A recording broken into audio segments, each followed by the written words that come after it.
গোপালগঞ্জের নির্বাচনী প্রচারণার খবর জানাতে বাদল সাহা আমার সঙ্গে যুক্ত হয়েছেন। বাদল, তাই সবসময় জীবাণু থেকে 10 গুণ বেশি সুরক্ষিত থাকতে ডেটল হ্যান্ড ওয়াশ।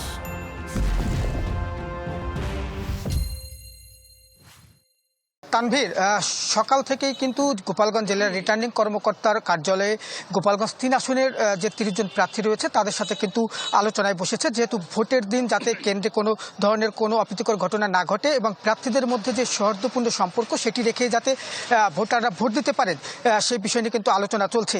ইতিমধ্যে কিন্তু গোপালগঞ্জ 3 আসনের প্রার্থীদের সাথে মিটিং শেষ হয়েছে এবং এখন কিন্তু গোপালগঞ্জ 2 আসনের প্রার্থীদের সাথে আলোচনাটি চলছে এবং এরপর গোপালগঞ্জ 1 আসনের প্রার্থীদের সাথে আলোচনা চলবে। আর যেহেতু আর কয়েকদিন পরে ভোট গ্রহণ অনুষ্ঠিত হবে, সে কারণে কিন্তু যে প্রার্থীরা রয়েছেন তারা কিন্তু ব্যাপক প্রচার চালাচ্ছেন। সকাল থেকে গভীর রাত অবধি কিন্তু প্রার্থীরা ভোটারদের বাড়ি বাড়ি গিয়ে হাট বাজারে গিয়ে কিন্তু তাদের যে প্রচার সেটি কিন্তু তারা চালিয়ে যাচ্ছেন। আমি কিন্তু আমার সামনে রয়েছে এখন গোপালগঞ্জে 1 আসনের প্রার্থী, তিনি কিন্তু এইখানে এসেছেন সেই মিটিংয়ে অংশগ্রহণের জন্য এবং মিটিংটি আসলে শেষ হলে বাদবাকি যে তথ্য যে আসলে কি ধরনের আলোচনা হয়েছে বাকি তথ্য কিন্তু আমরা দর্শকদের জানাতে পারবো। এই ছিল আমার কাছে গোপালগঞ্জের নির্বাচনী প্রচারণার সবশেষ খবর। ধন্যবাদ আপনাকে আমাদের সঙ্গে যুক্ত হওয়ার জন্য। বাদল সাহা যারা ছিলেন গোপালগঞ্জ থেকে নির্বাচনী প্রচারণার খবর।